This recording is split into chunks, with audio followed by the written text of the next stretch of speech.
नमस्कार, मैं दीपक पांडे मुद्गल। आज एक नए टॉपिक के साथ आपके साथ जुड़ा हूं जिसका नाम है पूंजीवाद। पूंजीवाद, समाजवाद, साम्यवाद आपने सुना होगा, जिसमें से हम आज पूंजीवाद पर चर्चा करेंगे। देखिए, प्रयास है मेरा कि 5 मिनट के अंदर बड़ी महत्वपूर्ण जानकारी आप तक पहुंचा पाऊं, क्योंकि पूंजीवाद विषय अपने आप में बहुत व्यापक है और सब्जेक्ट को पढ़ना इतना आसान नहीं है। लेकिन जिसको उसको जितना पढ़ा है उसको कम शब्दों में आप तक पहुंचाने का प्रयास रहेगा कि आपको समझा पाऊं मैं पूंजीवाद क्या है।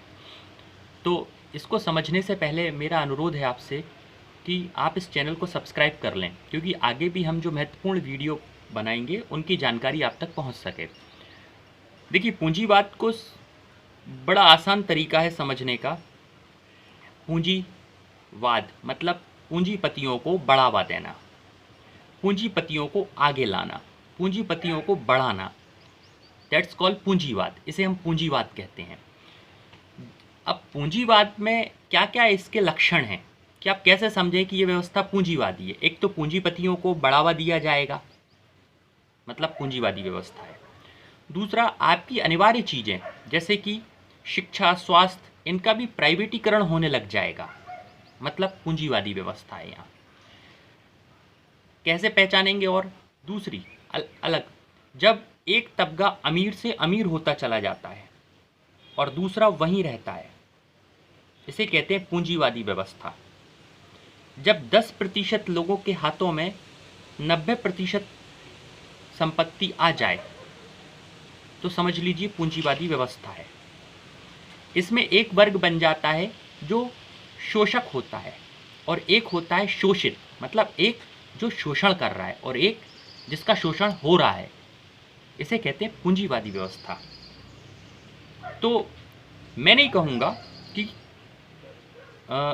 ये अच्छी है, बुरी है, क्या नहीं है, ये आपकी राय है। अब आप तय कीजिएगा पूंजीवादी व्यवस्था सही है या गलत है, और पूंजीवादी व्यवस्था के आप समर्थक हैं या आलोचक हैं, ये आपका निर्णय है। क्योंकि पूंजीवादी व्यवस्था में एक राजकता आने लगती है। एक राजकता आने लगती है मतलब कुछ चंद लोगों के हाथ में देश के संपूर्ण अधिकार आ जाते हैं, सरकारों को भी वही चलाने लगते हैं। इसे कहते हैं पूंजीवादी व्यवस्था। हमारे देश में भी शायद कुछ ऐसा ही हो गया है अब कि शिक्षा और स्वास्थ्य का भी प्राइवेटीकरण मतलब निजीकरण हो गया है। देश की सारी सरकारी संस्थाएं निजीकरण की ओर जा रही हैं, मतलब पूंजीवादी व्यवस्था अपने चरम पर पहुंच गई है। तो आप इसके समर्थक हैं या आलोचक हैं, ये आपको तय करना है। और जब तक आप राजनीति को समझेंगे नहीं, तब तक आपका वोट गलत दिशा में जाएगा। मेरे इस चैनल को बनाकर आप तक वीडियो पहुंचाने का सिर्फ एक ही कारण है, क्योंकि मेरे आदर्श तो शहीद भगत सिंह जी हैं, जिनकी विचारधारा पर मैं काम करता हूं और मेरा काम है लोगों को जागरूक करना। तो मैं चाहूँगा आगे आप तक देश की राजनीति को समझने के लिए मैं लगातार वीडियो बनाता रहूँगा और आप तक पहुँचाता रहूँगा। तो तय आपको करना है कि आपको कैसे आगे बढ़ना है।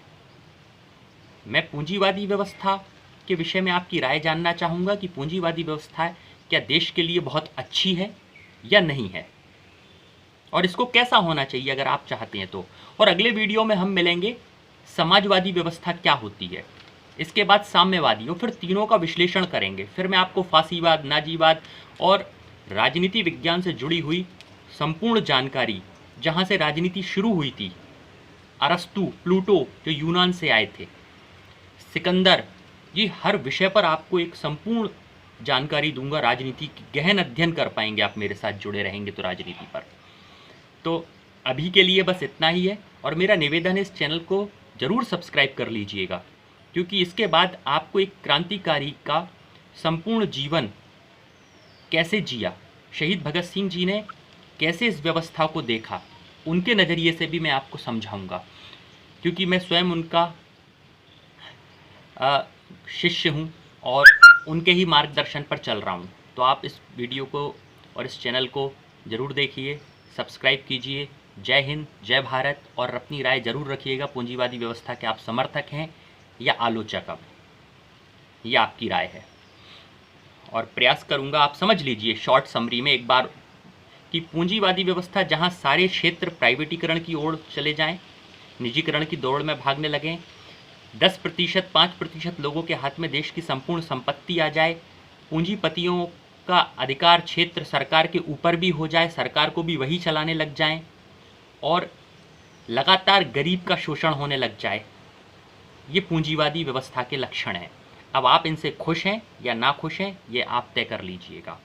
मेरा काम था समझाना, सो मैंने समझा दिया। बाकी आपको अगले वीडियो में इससे बेहतर जानकारी दूंगा। चैनल को ज़रूर सब्सक्राइब कर लीजिएगा। बहुत बहुत धन्यवाद। जय हिंद, जय भारत, वंदे मातरम।